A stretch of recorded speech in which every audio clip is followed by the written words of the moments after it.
السلام علیکم ورحمۃ اللہ وبرکاتہ۔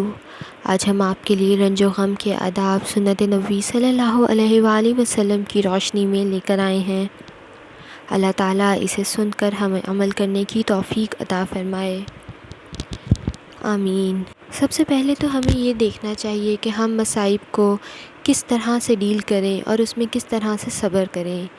تو اس کے بارے میں آپ صلی اللہ علیہ وآلہ وسلم کے احکامات کی روشنی میں جو تفسیر بیان ہوتی ہے اس میں کچھ اس طرح سے ہے کہ مصائب کو صبر و سکون کے ساتھ برداشت کیجیے، کبھی بھی ہمت نہ ہاریے اور رنج و غم کو کبھی حد اعتدال سے نہ بڑھنے دیجیے۔ دنیا کی زندگی میں کوئی بھی انسان رنج و غم، مصیبت و تکلیف، آفت و ناکامی اور نقصان سے بے خوف اور معمون نہیں رہ سکتا۔ البتہ مومن اور کافر کے کردار میں یہ فرق ضرور ہوتا ہے کہ کافر رنج و غم کے ہجوم میں پریشان ہو کر ہوش و حواس کھو بیٹھتا ہے، مایوسی کا شکار ہو کر ہاتھ پیر چھوڑ دیتا ہے اور بعض اوقات غم کی تاب نہ لا کر خودکشی تک کر لیتا ہے، جبکہ مومن بڑے سے بڑے حادثے پر بھی صبر کا دامن ہاتھ سے نہیں چھوڑتا اور صبر و ثبات کا پیکر بن کر چٹان کی طرح جمع رہتا ہے، اور وہ یوں سوچتا ہے کہ جو کچھ ہوا اللہ تعالیٰ کی لکھی ہوئی تقدیر کے مطابق ہوا، اللہ کا کوئی حکم حکمت و مصلحت سے خالی نہیں، اور یہ سوچ کر اللہ جو کچھ کرتا ہے اپنے بندے کی بہتری کے لیے کرتا ہے، یقیناً اس میں خیر کا پہلو ہوگا۔ مومن کو ایسا روحانی سکون و اطمینان حاصل ہوتا ہے کہ غم کی چوٹ میں لذت آنے لگتی ہے۔ جب ہم اللہ تعالیٰ کی تقدیر پر راضی ہو جاتے ہیں تو ہمیں وہ غم بھی اللہ تعالیٰ کی رحمت اور نعمت سے کم نہیں لگتا۔ مومن اور تقدیر کا یہ عقیدہ ہر مشکل کو ہماری آسان کر دیتا ہے۔ اللہ تعالیٰ کا ارشاد پاک ہے سورہ حدید میں، جو مصائب بھی روئے زمین پہ لائے جاتے ہیں اور جو آفتیں بھی تم پر آتی ہیں، وہ سب اس سے پہلے کہ ہم انہیں وجود میں لائیں ایک کتاب میں لکھی ہوئی محفوظ اور طے شدہ ہیں۔ ان میں کوئی شک نہیں کہ یہ بات اللہ کے لیے آسان ہے تاکہ تم اپنی ناکامی پر غم نہ کرتے رہو۔ یعنی تقدیر پر ایمان لانے کا ایک فائدہ یہ بھی ہے کہ مومن بڑے سے بڑے سانحے کو بھی قضاء و قدر کا فیصلہ سمجھ کر اپنے غم کا علاج پا لیتا ہے اور پریشان نہیں ہوتا۔ وہ ہر معاملے کی نسبت اپنے مہربان اللہ کی طرف کر کے خیر کی پہلوؤں پر نگاہ جما لیتا ہے اور صبر و شکر کر کے ہر شر میں سے اپنے لیے خیر نکالنے کی کوشش کرتا ہے۔ آپ صلی اللہ علیہ وآلہ وسلم کا ارشاد پاک ہے، مومن کا معاملہ بھی خوب ہی ہے، وہ جس حال میں بھی ہوتا ہے خیر ہی سمیٹتا ہے۔ اگر وہ دکھ، بیماری اور تنگ دستی سے دوچار ہوتا ہے تو سکون کے ساتھ برداشت کرتا ہے اور یہ آزمائش اس کے حق میں خیر ثابت ہوتی ہے، اور اگر اس کو خوشی اور خوشحالی نصیب ہوتی ہے تو شکر کرتا ہے اور یہ خوشحالی اس کے لیے خیر کا سبب بنتی ہے۔ جب کوئی رنج و غم کی خبر سنے یا کوئی نقصان ہو جائے یا کوئی دکھ اور تکلیف پہنچے یا کسی ناگہانی مصیبت میں خدا نخواستہ آپ گرفتار ہو جائیں تو فوراً اللہ کی طرف لوٹیں اور سورہ بقرہ میں دی گئی یہ سورت پڑھیں، انا للہ و انا الیہ راجعون، یعنی ہم اللہ ہی کے ہیں اور اسی کی طرف ہمیں لوٹ کر جانا ہے۔ مطلب یہ کہ ہمارے پاس جو کچھ بھی ہے سب اللہ ہی کا ہے، اسی نے دیا ہے اور وہی لینے والا ہے، ہم بھی اسی کے ہیں اور اسی کی طرف لوٹ کر جائیں گے۔ ہم ہر حال میں اللہ کی رضا پر راضی ہیں، اس کا ہر کام مصلحت، حکمت اور انصاف پر مبنی ہے، اور جو کچھ وہ کرتا ہے کسی بڑے خیر کے پیش نظر کرتا ہے۔ وفادار غلام کا یہ کام ہے کہ کسی بھی وقت اس کے ماتھے پر شکن نہ آئے۔ اللہ تعالیٰ کا سورہ بقرہ میں ارشاد پاک ہے، اور ہم ضرور تمہیں خوف و خطر، بھوک، جان و مال کے نقصانات، آمدنیوں کے گھاٹے میں مبتلا کر کے تمہاری آزمائش کریں گے، اور خوشخبری ان لوگوں کو دیجیے جو مصیبت پڑنے پر صبر کرتے ہیں اور کہتے ہیں کہ ہم اللہ ہی کے ہیں اور اللہ ہی کی طرف ہمیں پلٹ کر جانا ہے۔ ان پر ان کے رب کی طرف سے بڑی عنایت ہوگی اور اس کی رحمت ہوگی، اور ایسے ہی لوگ راہ راست اور ہدایت پر ہیں۔ آپ صلی اللہ علیہ وآلہ وسلم کا ارشاد پاک ہے، جو کوئی بندہ مصیبت پڑنے پر انا للہ و انا الیہ راجعون پڑھتا ہے تو اللہ اس کی مصیبت دور فرما دیتے ہیں، اس کو اچھے انجام سے نوازتے ہیں اور اس کو اس کی پسندیدہ چیز اس صلے میں عطا فرماتے ہیں۔ ایک بار آپ صلی اللہ علیہ وآلہ وسلم کا چراغ بجھ گیا تو آپ صلی اللہ علیہ وآلہ وسلم نے پڑھا انا للہ و انا الیہ راجعون۔ کسی نے کہا یا رسول اللہ صلی اللہ علیہ وآلہ وسلم، کیا چراغ کا بجھنا بھی کوئی مصیبت ہے؟ آپ صلی اللہ علیہ وآلہ وسلم نے فرمایا جی ہاں، جس بات سے بھی مومن کو دکھ تکلیف پہنچے وہی مصیبت ہے۔ اور آپ صلی اللہ علیہ وآلہ وسلم نے ارشاد فرمایا جس مسلمان کو بھی کوئی قلبی اذیت، جسمانی تکلیف اور بیماری یا کوئی رنج و دکھ پہنچتا ہے، یہاں تک کہ اگر اسے کوئی کانٹا بھی چبھ جاتا ہے اور وہ اس پر صبر کرتا ہے تو اللہ اس کے گناہوں کو معاف فرما دیتا ہے۔ اسے بخاری اور مسلم نے روایت کیا ہے۔ حضرت انس رضی اللہ عنہ فرماتے ہیں کہ آپ صلی اللہ علیہ وآلہ وسلم نے ارشاد فرمایا جتنی سخت آزمائش اور مصیبت ہوتی ہے اتنا ہی بڑا اس کا صلہ ہوتا ہے، اور اللہ جب کسی گروہ سے محبت کرتا ہے تو اس کو مزید نکھارنے اور کندن بنانے کے لیے آزمائش میں مبتلا کر دیتا ہے۔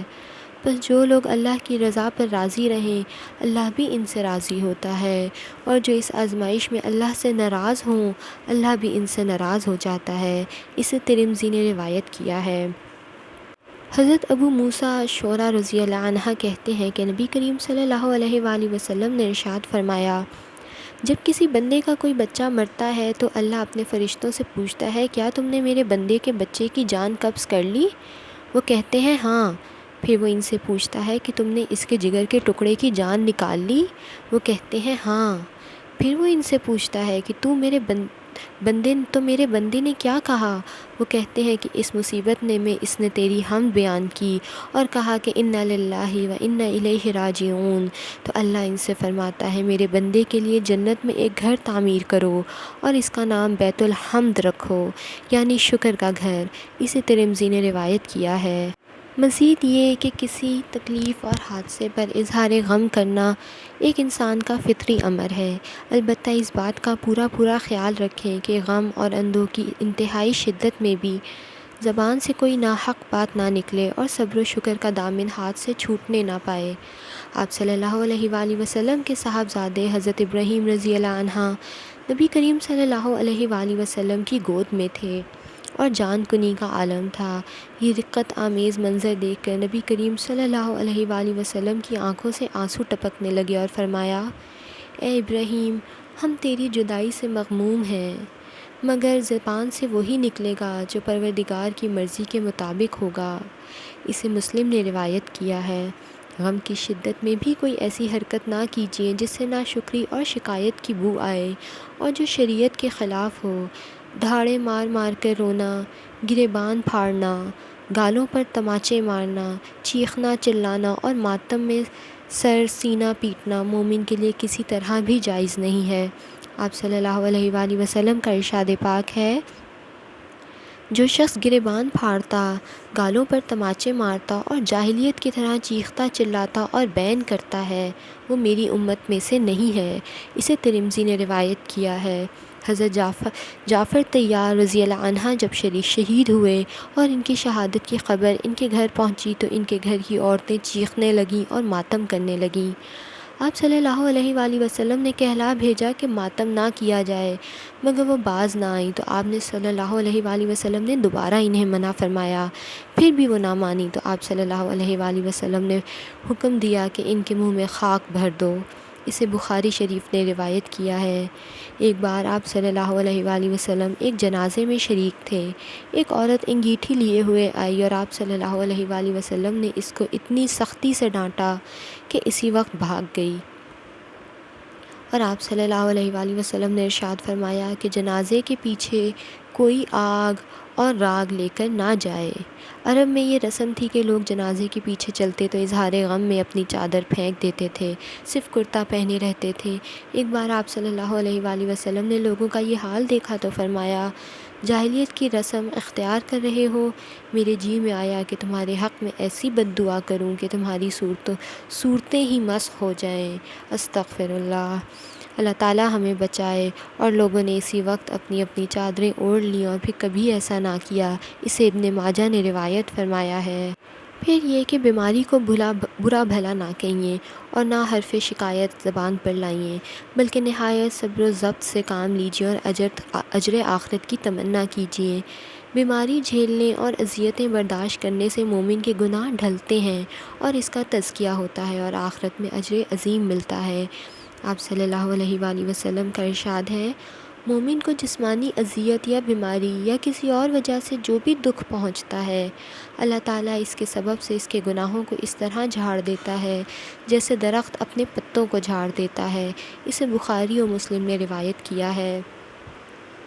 ایک بار نبی کریم صلی اللہ علیہ وآلہ وسلم نے ایک خاتون کو کانپتے ہوئے دیکھ کر پوچھا، اے ام مصعب یا مصیب، کیا بات ہے کہ تم کیوں کانپ رہی ہو؟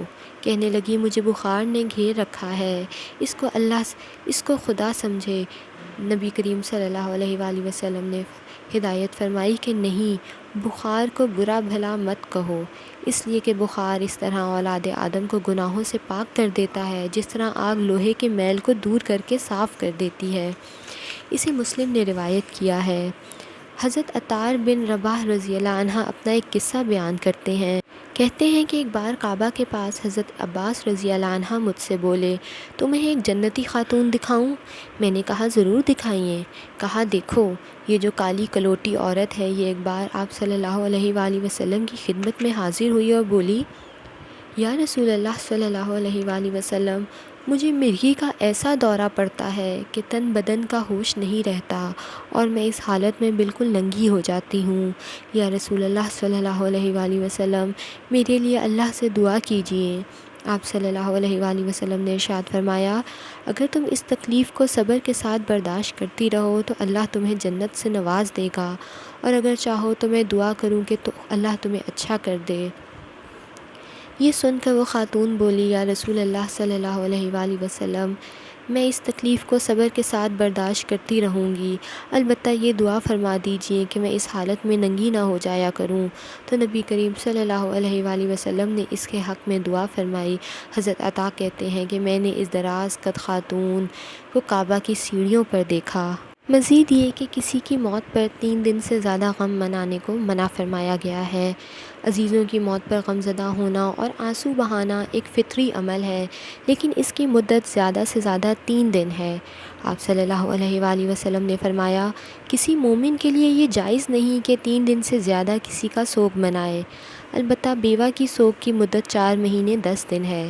اس مدت میں نہ وہ کوئی رنگین کپڑا پہنے اور نہ خوشبو لگائے اور نہ بناؤ سنگار کرے۔ اسے ترمذی نے روایت کیا ہے۔ حضرت زینب بن حجش کے بھائی کا انتقال ہوا تو چوتھے روز تعزیت کے لیے کچھ خواتین پہنچیں۔ انہوں نے سب کے سامنے خوشبو لگائی اور فرمایا، مجھے اس وقت خوشبو لگانے کی کوئی حاجت نہیں تھی، میں نے یہ خوشبو محض اس لیے لگائی ہے کہ میں نے نبی کریم صلی اللہ علیہ وآلہ وسلم سے یہ سنا ہے کہ کسی مسلمان خاتون کو شوہر کے سوا کسی عزیز کے لیے 3 دن سے زیادہ سوگ منانا جائز نہیں ہے۔ رنج و غم اور مصیبت میں ایک دوسرے کو صبر کی تلقین کیجیے۔ آپ صلی اللہ علیہ وآلہ وسلم جب غزوہ احد سے واپس تشریف لائے تو خواتین اپنے اپنے عزیزوں اور رشتہ داروں کا حال معلوم کرنے کے لیے حاضر ہوئیں۔ جب حضرت حمنہ بن حجش نبی کریم صلی اللہ علیہ وآلہ وسلم کے سامنے آئیں تو آپ صلی اللہ علیہ وآلہ وسلم نے ان کو صبر کی تلقین فرمائی اور کہا کہ اپنے بھائی عبید اللہ رضی اللہ عنہ پر صبر کرو۔ انہوں نے کہا کہ انا للہ و انا الیہ راجعون، اور پھر دعائے مغفرت کی۔ پھر آپ صلی اللہ علیہ وآلہ وسلم نے فرمایا، اپنے ماموں حمزہ رضی اللہ عنہ پر صبر کرو۔ انہوں نے پھر انا للہ و انا الیہ راجعون پڑھا اور دعائے مغفرت کی۔ حضرت ابو طلحہ رضی اللہ عنہ کا لڑکا بیمار تھا، وہ بچے کو اسی حال میں چھوڑ کر اپنے کام پہ چلے گئے۔ ان کے جانے کے بعد بچے کا انتقال ہو گیا۔ بیگم ابو طلحہ رضی اللہ عنہ نے لوگوں سے کہہ دیا کہ ابو طلحہ کو اطلاع نہ دیجیے۔ وہ شام کو اپنے کام سے واپس آئے تو بیوی سے پوچھا کہ بچے کا کیا حال ہے؟ بولی، پہلے سے زیادہ سکون میں ہے۔ یہ کہہ کر ابو طلحہ رضی اللہ عنہ کے لیے کھانا لائیں۔ انہوں نے اطمینان سے کھانا کھایا اور لیٹ گئے۔ صبح ہوئی تو نیک بیوی نے حکیمانہ انداز سے پوچھا کہ اگر کوئی کسی کو رعایتاً کوئی چیز دے اور پھر واپس مانگ لے تو کیا اس کو یہ حق حاصل ہے کہ وہ اس چیز کو روک لے؟ ابو طلحہ رضی اللہ عنہ نے کہا، بھلا یہ حق کیسے ہو سکتا ہے؟ تو صابرہ بیوی نے کہا کہ اپنے بیٹے پر بھی صبر کیجیے۔ اسے مسلم نے روایت کیا ہے۔ راہ حق میں آنے والی مصیبتوں کا خندہ پیشانی سے استقبال کیجیے، اور اس راہ میں جو دکھ پہنچے ان پر رنجیدہ ہونے کے بجائے مسرت محسوس کرتے ہوئے اللہ کا شکر ادا کیجیے کہ اس نے اپنی راہ میں قربانی قبول فرمائی۔ حضرت عبداللہ بن زبیر رضی اللہ عنہ کی والدہ محترمہ حضرت اسماء رضی اللہ عنہ سخت بیمار پڑیں۔ حضرت ان کی عیادت کو آئے۔ ماں نے ان سے کہا، بیٹے، دل میں یہ آرزو ہے کہ دو باتوں میں سے ایک جب تک نہ دیکھ لوں مجھے اللہ زندہ رکھے، یا تو میدان جنگ میں شہید ہو جائے اور میں تیری شہادت کی خبر سن کر صبر کی سعادت حاصل کروں، یا تو فتح پائے اور میں تجھے فاتح دیکھ کر اپنی آنکھیں ٹھنڈی کر لوں۔ اللہ کا کرنا کہ حضرت عبداللہ بن زبیر رضی اللہ عنہ نے ان کی زندگی میں ہی جام شہادت نوش فرمایا۔ شہادت کے بعد حجاج نے ان کو سولی پر لٹکا دیا۔